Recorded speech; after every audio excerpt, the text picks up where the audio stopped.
Substance. Podcast stupéfiant. Bonjour à tous, bienvenue dans Substance, Marguerite, son père et les médecines, épisode 1. Ce nouveau témoignage particulièrement riche est celui de Marguerite, une musicienne française. En matière de traumas d'enfance et familiaux, Marguerite a hérité d'un sac bien rempli. Vous allez l'entendre, elle a notamment subi un traitement aux hormones de croissance psychologiquement destructeur dans sa jeunesse. Et elle en a tiré une relation de méfiance avec la médecine moderne. Pas d'attirance pour les drogues pendant l'adolescence, Marguerite va les découvrir au cours de sa vie d'adulte en prenant des psychédéliques avec l'espoir de sortir du labyrinthe dans lequel elle se débattait.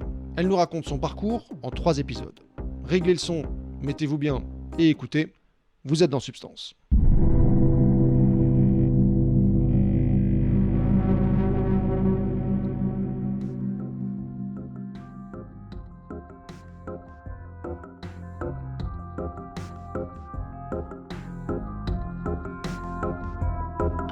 Je suis née dans une famille, disons mon père était notable et ma mère au foyer, donc c'est plutôt la bourgeoisie, un peu vieille France, quoi. J'ai eu une enfance qui était très heureuse dans la mesure où il y a beaucoup de choses que j'ai mis sous le tapis. Si on mettait tout ce qui allait pas profondément planqué dans un placard, alors oui, j'étais heureuse, mais en fait, il y avait des tas de choses qui n'allaient pas du tout, et donc ces choses-là, elles sont restées très longtemps dans le placard. Quand j'étais enfant, ma mère maltraitait ma sœur de façon assez violente, elle la traitait de monstre, elle l'a harcelée au sujet de son poids, elle disait que donc c'était un monstre d'obésité, mais elle pouvait aussi dire que c'était un monstre de jalousie vis-à-vis de moi quand moi je suis née.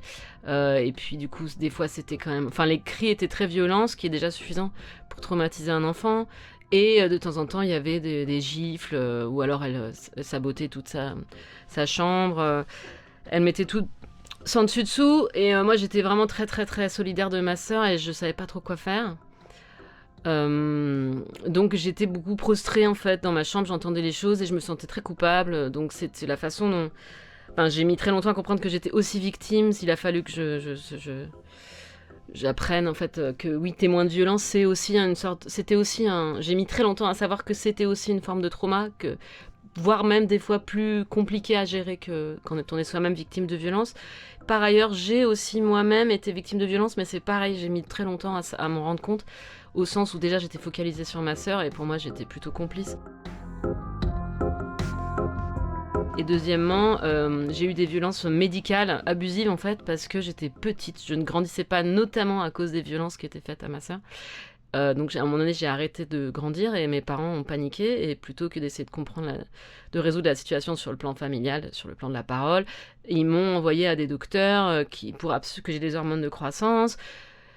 Les docteurs n'ont pas voulu, mon père a insisté, faisant usage justement de son côté notable et tout ça, et du coup... le médecin, un deuxième médecin a fini par accepter, il a rajouté à ça des bloqueurs de puberté, et donc ça c'est un peu mon principal trauma, c'est que j'ai vécu un peu une puberté à l'endroit et à l'envers, et avec des manifestations, notamment les seins qui régressent. Je le dis parce que c'est un peu trash, mais moi c'est ça qui m'a choquée, ça m'a vraiment choquée à vie, c'est la puberté qui commence à se développer et qui revient en arrière. Ça c'était vraiment quelque chose de monstrueux.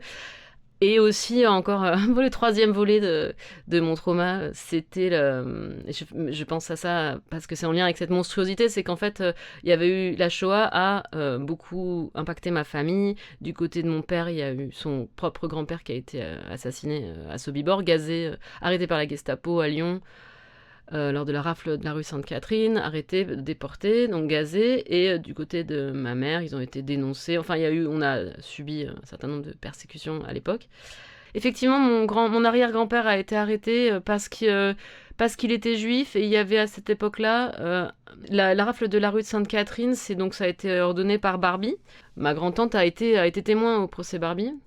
Et en fait, il faisait partie d'une union juive qui gérait à la fois un peu les relations, je pense, avec les nazis, et en même temps qui était soupçonné de faire s'enfuir des gens, tu vois, ça se jouait un peu sur les deux tableaux. C'était un conseil juif, je pense, un truc comme ça, et donc ils ont été arrêtés. Il y a eu une fausse information qu'ils pouvaient faire une réunion ce jour-là, finalement ils pouvaient pas. Et donc, ils ont été déportés à Drancy. Et de Drancy, j'ai des cartes postales de Drancy, de mon arrière-grand-père. Et après, il a été déporté à Sobibor. Et voilà, là, on n'a pas plus de nouvelles que ça. Mais bon, du côté de ma mère aussi, il y a eu des dénonciations. Ils ont été sauvés par la gendarmerie qui a appelé la grand-mère pour dire vous avez été dénoncés, filez tout de suite, ne faites même pas vos bagages. Donc en tout cas, c'est assez pesant si tu veux, en termes d'expérience de vie. Ça se transmet quand même beaucoup de génération en génération. Et je pense que le fait que mes parents étaient quand même des gens assez étranges, j'appelle ça des freaks, tu vois. Ils étaient socialement très, très étranges. Je pense que c'est vachement dû à ça, parce que j'imagine que si moi je vivais ça aujourd'hui, enfin tu vois, les gens qui vivent ça aujourd'hui, il y en a, c'est vraiment atroce, quoi. Et voilà, mon père était vraiment très très sombre à cause de cette histoire, très triste. Et la maison il y avait une espèce d'atmosphère de mausolée, tu vois, puis beaucoup de solitude, ils n'avaient pas trop d'amis. Voilà, et donc j'ai eu beaucoup d'orthopédie, j'ai eu ces trucs d'hormones et aussi un corset parce que je poussais pas droit. Donc j'ai eu de l'orthopédie pendant 7 ans, toute mon adolescence. La puberté qui est arrivée avec 2 ans de retard hein, parce qu'ils l'ont lâché. Enfin, j'ai vraiment eu l'impression que mon corps a été colonisé, tu vois. Moi, si tu veux, de toute façon, moi j'étais pas d'accord parce que je savais très bien en fait ce qui allait pas dans ma famille et je pensais bien que c'était pas moi le problème. Mais j'ai accepté parce qu'il y avait une espèce d'état de sidération qui est lié à la violence qu'il y avait déjà. J'étais dans un conflit de loyauté entre mon père et ma mère. Si tu veux, il y a eu 2 choses, c'est qu'ils ont dit, soit on fait les hormones, soit on lui casse les os et après on lui met des broches et on écarte les os les uns des autres grâce aux broches. C'était un deuxième protocole qu'ils avaient, donc si tu veux, ça a paru une espèce de méthode douce, les hormones à côté de ça. Et oui, l'idée, j'ai mon dossier médical.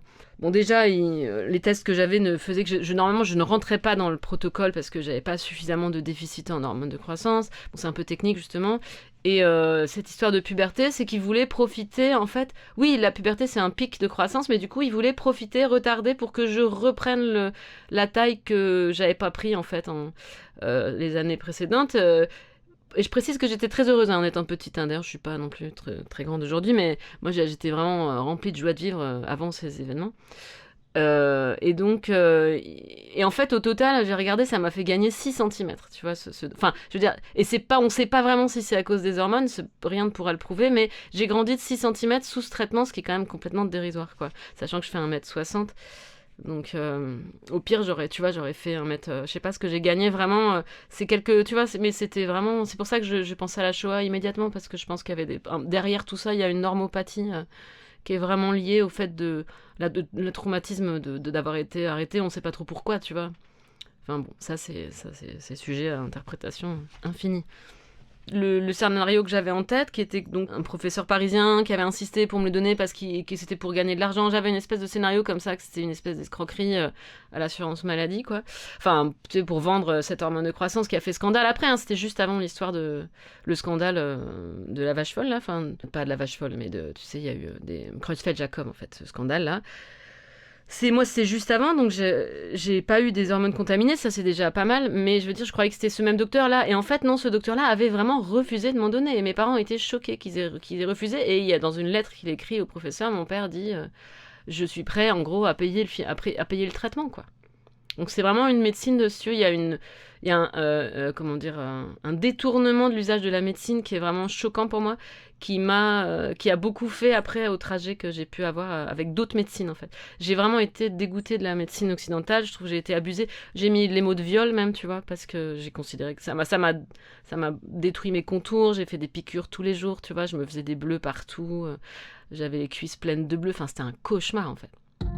Cauchemar.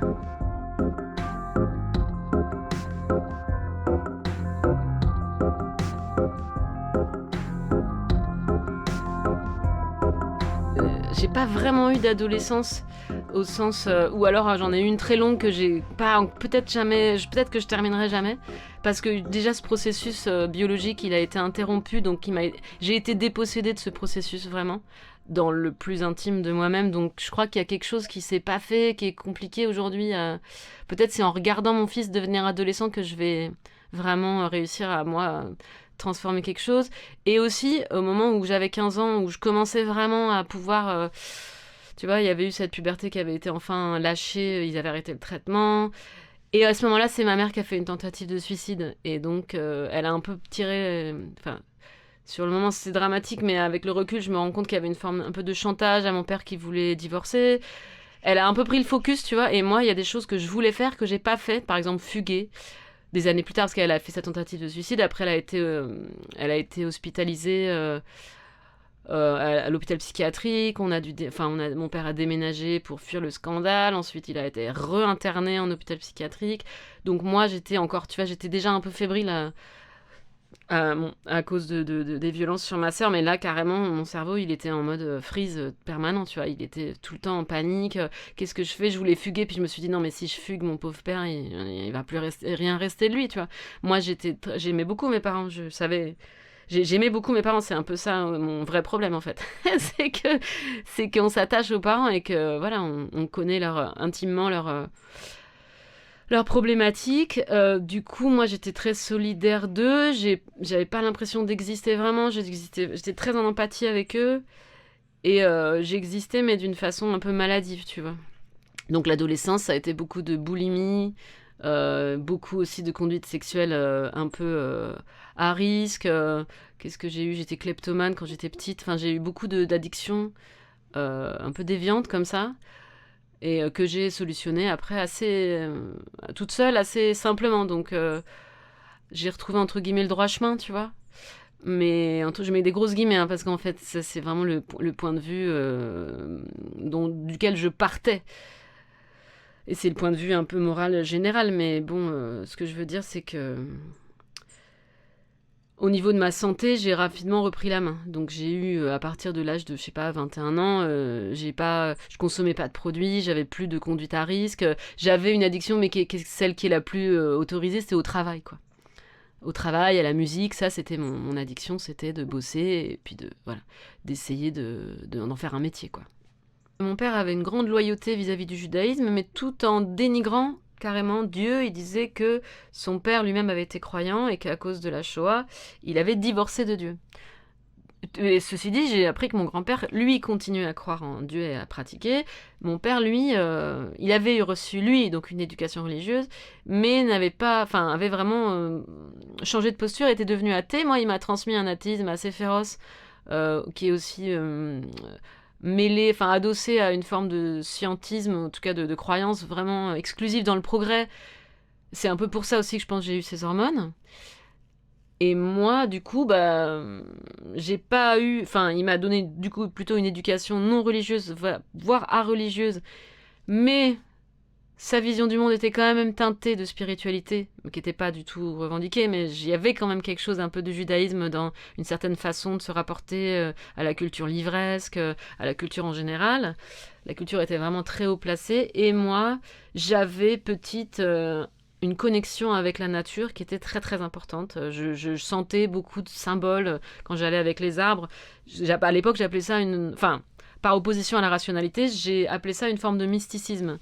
Et en fait, aujourd'hui, je dirais plutôt que j'étais très sensible. J'étais très très sensible aux plantes et j'avais une forme de connexion, tu vois, quelque chose qui ne rentrait pas dans les cadres de la pensée rationnelle. J'ai pas du tout rencontré les drogues étant jeune. Enfin, si, j'ai eu plutôt des mauvaises expériences, mais parce qu'on a insisté pour justement me faire fumer un pétard. J'ai vomi, tu vois, par exemple. Mon père m'a dit, très jeune, ne touche pas aux drogues. À l'époque, c'était ce qui se disait. Hein. Donc, il me l'a dit, je l'ai bien entendu. Pour moi, c'était vraiment le mal. C'était un truc hyper dangereux. Jusqu'à assez tard, en fait. Hein. Et donc, j'ai fumé un pétard, j'ai vomi sur la personne qui me l'avait proposé. J'ai pas fait exprès, hein, mais c'était ma réaction. J'ai dû essayer la cocaïne une fois, pareil, j'ai vomi. Jusqu'à un âge assez avancé, j'ai vraiment rien essayé du tout, quoi. Je fumais des cigarettes et je buvais un petit peu, mais je fumais très peu. J'avais plus d'addiction, en fait. Une fois que j'ai eu résolu mes problèmes un peu de compulsion comme ça, qui étaient très liés à mon enfance, à mon adolescence, j'ai pas eu...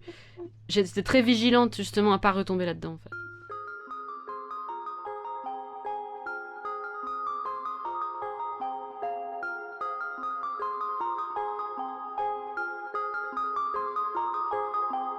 J'ai écrit assez rapidement, enfin j'ai écrit des poèmes et la musique ça m'a permis de mettre ces poèmes en musique et donc de les dire en direct à des gens et j'avais vraiment un gros besoin d'expression. J'avais même besoin d'exister en fait parce que j'avais vraiment ce sentiment de ne pas exister qui est en fait dû au fait que mes parents ne m'avaient pas renvoyé d'image de moi-même. En fait, ils étaient focalisés sur leurs problèmes et donc c'est un grand classique. Quand t'es pas vu, ben t'as pas le sentiment de ta propre existence. Bon, c'était pas total ce que je te dis. C'est, je sais pas, il y a une partie de moi qui avait besoin d'être vue, quoi. Mais à part ça, ça s'était quand même bien passé. Au collège, au lycée, j'avais des amis, tout ça. Mais il y avait cette partie de moi qui avait l'impression de pas exister et qui pouvait exister à travers les mots et surtout, voilà, le chant, le fait d'être entendu. Puis c'est valorisant en fait d'être chanteur, tu vois, chanteuse. Donc j'avais une valorisation, j'avais du succès et voilà. J'étais contente. C'est devenu mon métier, ouais.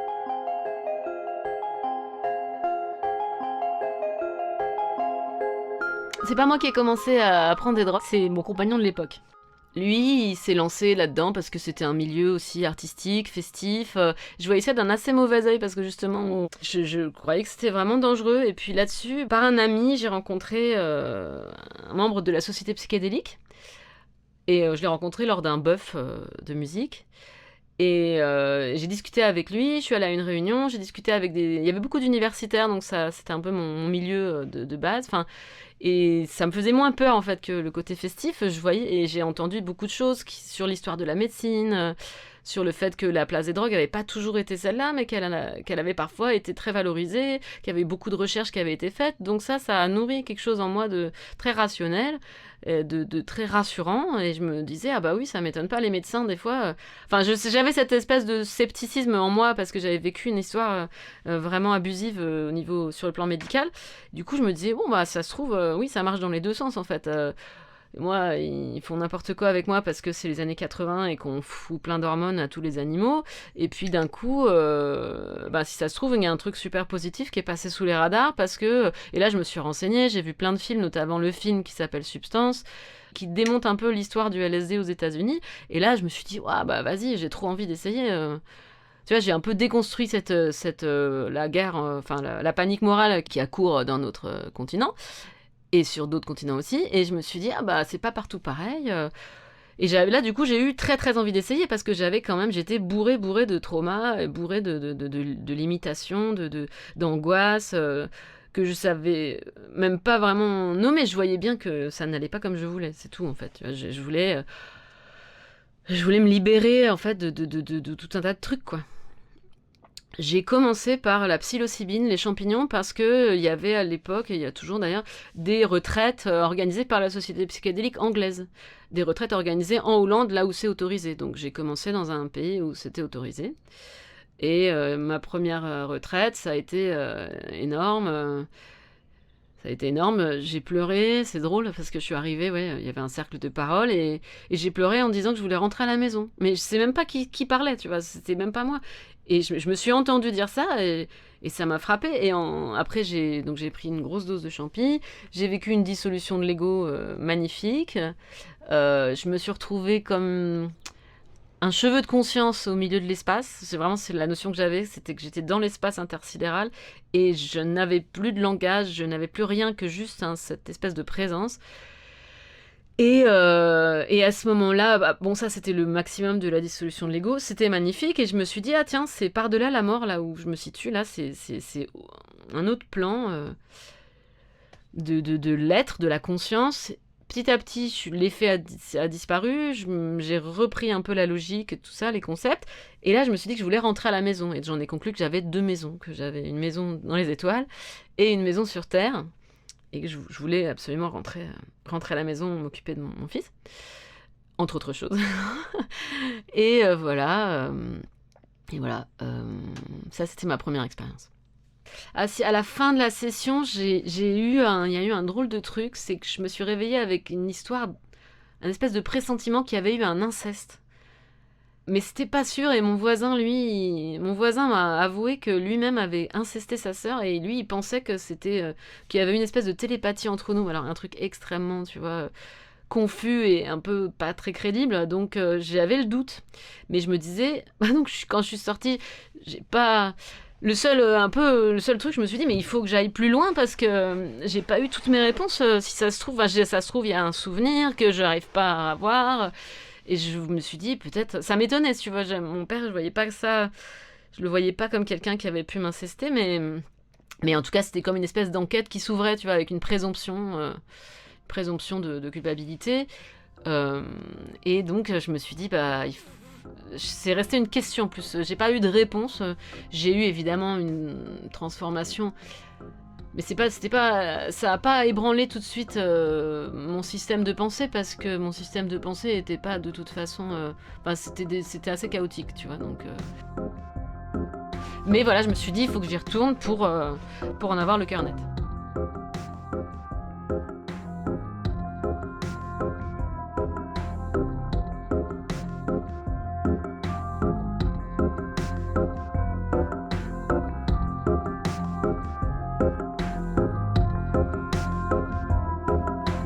Il en est de la pratique psychédélique comme d'autres pratiques psychothérapeutiques. L'accès à l'inconscient et à ses mystères n'advient pas forcément dès la première fois. Ça peut venir petit à petit, en fonction des résistances de la personne et du niveau de sécurisation du contexte.